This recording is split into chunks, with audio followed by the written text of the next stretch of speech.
교재 99페이지입니다. 솔로몬 임금은 자신이 사랑하는 여인을 그윽하게 바라보며 그림을 그리듯 상세히 묘사합니다. 두 눈동자는 비둘기와 같고 머리털은 길러와 상기슬게 누워있는 염소떼와 같다고 노래합니다.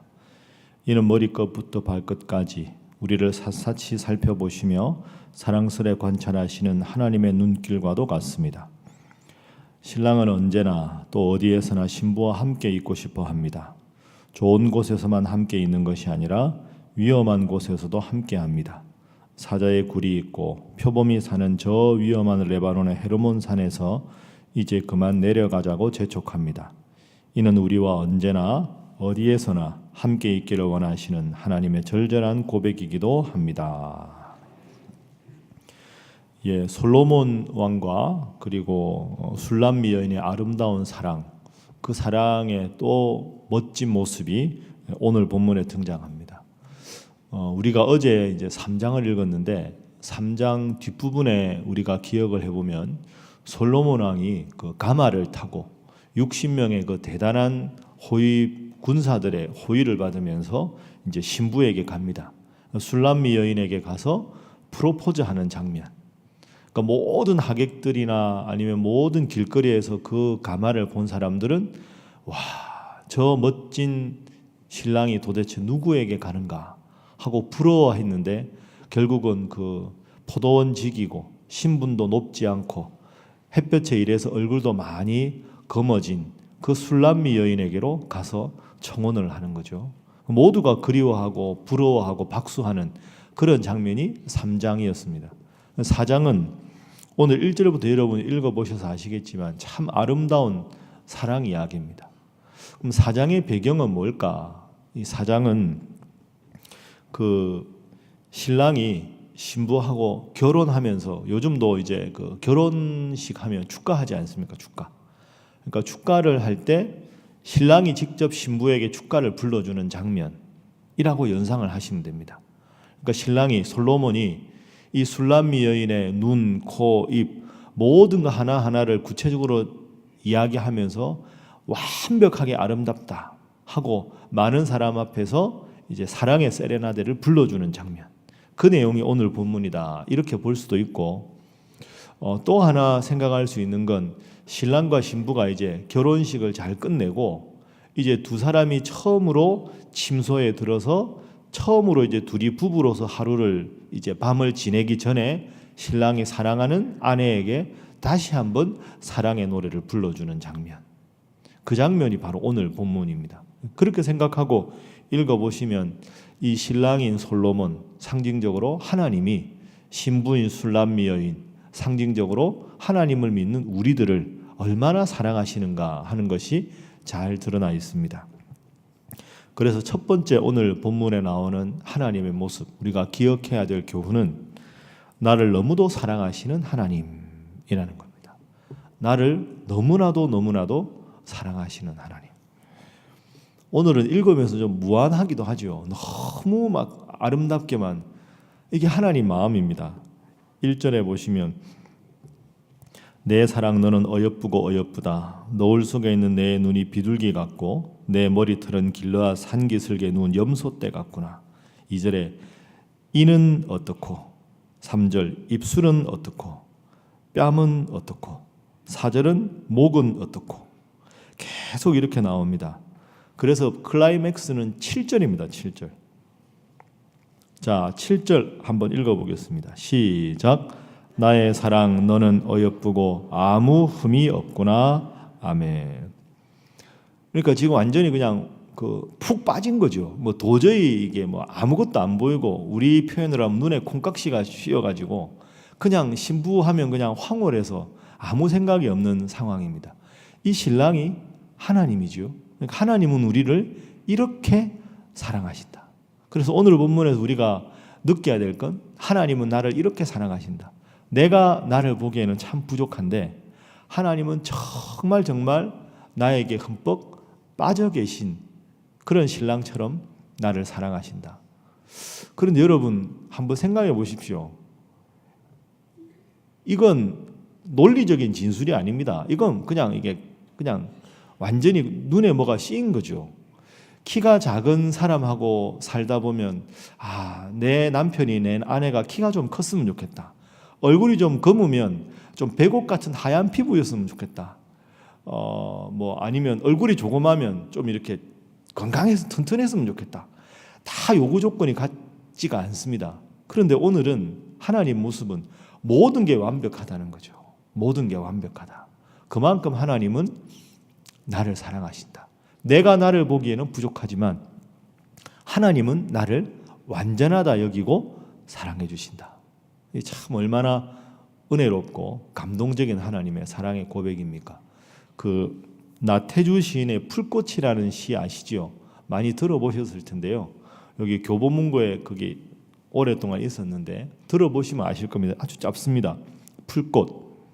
자세히 보아야 예쁘다. 오래 보아야 사랑스럽다. 너도 그렇다. 아주 참 역시 시인은 다르다, 그죠? 자세히 보아야 예쁘다. 오래 보아야 사랑스럽다. 너도 그렇다. 근데 제가 이 시를 설교 준비하다가 스쳐 지나갔는데 하나님은 이보다 더 하실 것 같아요. 자세히 보아야 예쁘다. 이걸 하나님 마음으로 옮기면 자세히 보아야 예쁜 게 아니라 자세히 보아도 예쁘다. 그냥 봐도 예쁜데 자세히 뜯어보아도 예쁘다. 오래 보아야 사랑스럽다가 아니라 오래 보아도 사랑스럽다. 너도 그렇다가 아니라 너만 그렇다. 이게 하나님 마음 같습니다. 그러니까 하나님이 만약에 이 시를 새로 수정을 하신다면 자세히 보아도 예쁘다. 오래 보아도 예쁘다. 너만 그렇다. 내 눈에는 너만 그렇다. 그래서 오늘 하루도 하나님이 지극히 이렇게 여러분을 사랑하신다. 그 마음으로 기쁨과 즐거움 가운데 살아가시는 모두가 되시기를 바랍니다. 자, 그러면 두 번째는 이걸 한번 생각해 보겠습니다. 우리는 왜 그걸 못 느끼고 살까요? 하나님이 이렇게까지 우리를 사랑하신다고 하셨는데 우리가 그걸 왜 못 느끼고 신앙생활을 할까? 느끼더라도 가끔씩 느끼지 우리가 매일 이렇게는 느끼지 못하지요. 그 왜 그럴까 생각을 해보면 우리는 너무 내 필요에 따라서만 하나님을 찾기 때문입니다. 내가 아쉬울 때만 하나님 부르고 내가 살만할 때는 하나님 별로 신경 안 쓰고 그렇게 살아가니까 그런 거죠. 가끔 이렇게 부부로 살아가다가도 남편 입장에서는 아내가 하루 이틀 애들 때문에 어디라도 가면 그 공백이 얼마나 큽니까? 그때마다 좀 더 잘할 걸 이렇게 공백이 큰데 근데 갔다 오면 또 그 마음을 제대로 표현 못하고 없어봐야 안다 이런 말이 있죠. 생각해 보면 내가 필요할 때만 하나님을 부르고 하나님을 하나님으로 바라보지 못하는 우리의 안목 때문이다. 그리고 사실은 하나님 사랑하는 게 어렵지가 않습니다. 왜 그렇습니까? 하나님이 뭘 좋아하고 뭘 불편해 하시는지 이게 매뉴얼입니다. 그러니까 이미 하나님은 하나님 사용 설명서가 성경책이죠. 하나님을 사용한다는 게 좀 불공하긴 하지만 하나님은 어떻게 말씀하시면 좋아하시고 어떻게 행동하시면 섭섭해하시고 어떻게 했을 때 가장 감동하시는가 모든 매뉴얼이 여기 나와 있습니다. 그러면 하나님 교제하는 매뉴얼이 나와 있으니 우리가 할 일은 이 매뉴얼을 쭉 읽으면서 내가 이렇게 고백할 때 하나님이 기뻐하시는구나. 이렇게 생각하면 하나님의 뜻이구나. 그걸 알고 살아가는 거죠. 그래서 사실은 이 말씀을 매일 읽는 것은 우리가 의무가 아니라 특권이죠. 하나님 마음을 알아야 하나님과 더 지극한 사랑을 나눌 수 있지 않겠습니까? 그래서 하나님 말씀을 읽고 이 말씀에 쓰여져 있는 하나님의 뜻을 우리가 깨닫고 그 뜻에 따라서 지극히 우리를 사랑하시는 하나님 마음을 우리도 함께 깨닫고 그 마음으로 하나님을 사랑하는 것. 그게 우리가 살아가는 인생사가 아닌가. 그리고 그것이 아가서의 주제가 아닌가. 그렇게 생각합니다. 어린 아이일 때는 부모의 일방적인 사랑만 깨닫고 그 사랑만 받지만 아이가 점점 청소년, 청년기를 지나면서 부모님이 일일이 말씀하지 않아도 이 상황에서 부모님이 원하는 뜻이 무엇인지를 알아서 성숙하게 행동하는 것. 그게 자녀의 본분 아니겠습니까? 오늘 이 아가서 4장 말씀을 통해서 지극한 사랑을 보여주신 하나님 앞에 여러분도 성숙한 자녀처럼 성숙한 사랑으로 하나님을 사랑할 수 있는 모두가 되시기를 바랍니다. 그럼 마지막 세 번째로 오늘 스스로에게 다짐해야 될 내용이 있습니다. 나는 참 소중하고 값진 존재다 하는 자의식을 가지는 것. 그 자의식을 가지라 하는 것이 본문의 교훈입니다. 하나님이 이렇게 나를 사랑하시는데, 이렇게 나를 사랑하시는 하나님께서 나와 함께 하시는데 내가 얼마나 대단한 존재인가. 아까 제가 풀꽃이라는 시를 읽어드렸는데, 내가 나를 보기에는 풀꽃인데 하나님은 나를 장미라고 여기십니다. 오늘 본문 전체 고백이 그 고백 아닙니까? 그러니까 저는 그렇게 생각합니다. 신앙생활하는데 제일 큰 적은 사실은 열등감입니다. 열등감.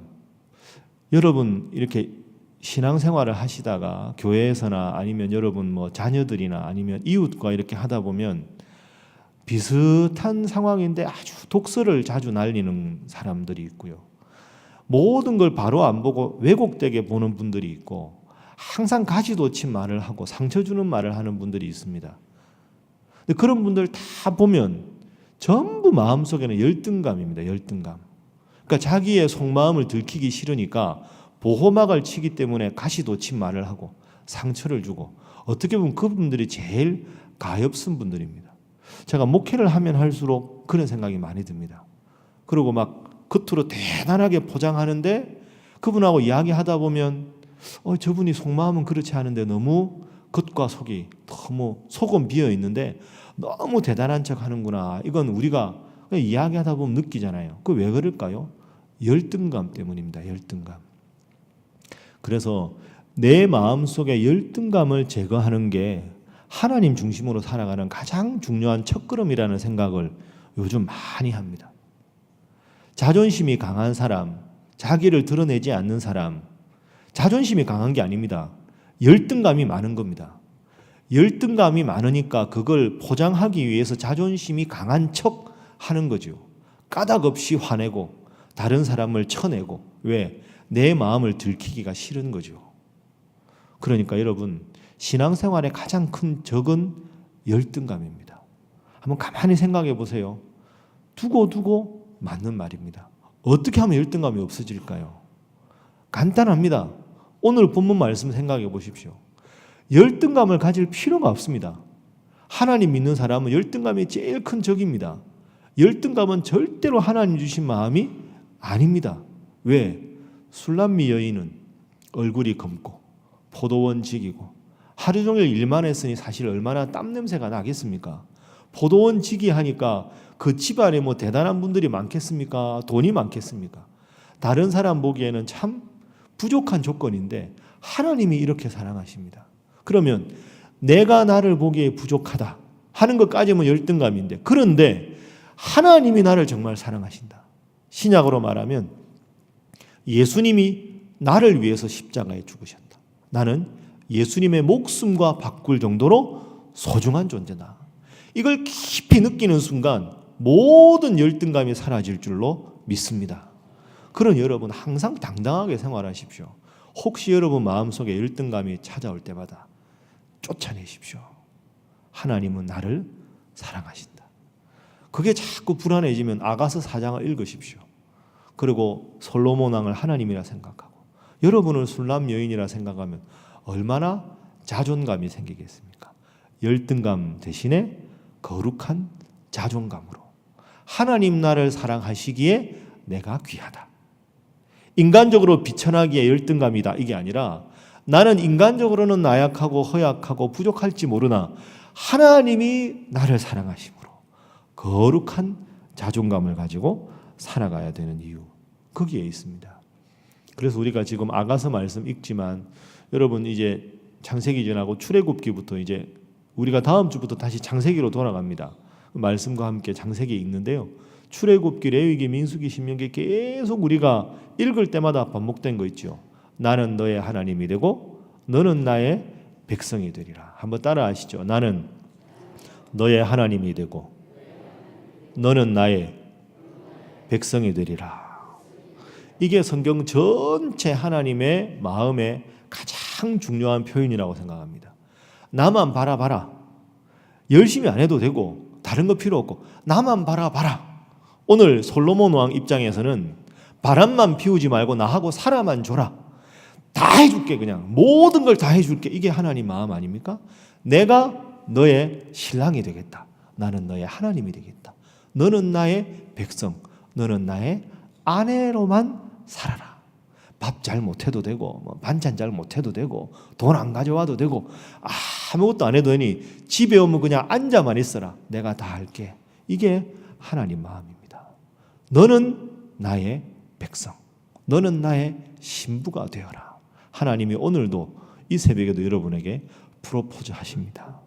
부족하다 생각하지 않고 하나님이 나를 신부 삼을 정도로 나는 소중한 존재다. 대단한 존재다. 이 마음 늘 품으시고 모든 열정감 다 버리시고 항상 스스로에 대해서 하나님 사랑받는 거룩한 자부심 갖고 항상 기쁘게 감사하게 생활하시는 우리 사랑하는 성도들 다 되시기를 주님 이름으로 축복합니다. 자, 함께 기도하겠습니다.